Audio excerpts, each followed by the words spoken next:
কোরআনুল কারীমের মধ্যে আছে কলিলাম মা তাশকুরুন। আল্লাহ তাআলা বলেন শুকর আদায় করে কম। কলিলাম মা তাযাক্কারুন। কোরআনে আল্লাহ বলেন উপদেশ গ্রহণ করে কম। ওয়া কালিলুম মিন ইবাদিয়াশ শাকুর। আল্লাহ বলেন আমার শুকরকারী বান্দা পরিমাণে কম। তাহলে আল্লাহর অনুগত, আল্লাহর কথা শুনে আল্লাহর কথার প্রতি কৃতজ্ঞ হয়, এরকম পরিমাণ সবসময় কমই হবে। এটা নিয়ে আফসোসের কিছু নেই। কম কিংবা বেশি, সফলতা কিংবা ব্যর্থতার কিছু নেই।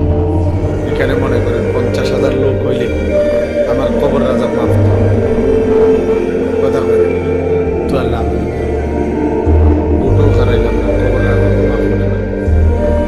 যারা আমার কি কাজে এখানে সংখ্যা কোনো কি না বিষয় না, কতজন এটা কোনো কিছু না। সবাই চিনলে সফল, সবাই না চিনলে ব্যর্থ। এটা কোরআন সুন্নাহর কথা, ইসলামের কোনো বক্তব্য না। জনপ্রিয়তা কোনো জরুরি কোনো বিষয়। কোরআনুল কারীমের মধ্যে 25 জন নবী এবং রাসূলের নাম আছে। কতজন? তো মোট নবী রাসূল কি 25 জন? তো বাকিদের নাম নাই। যাদের নাম নাই ওনারা ব্যর্থ।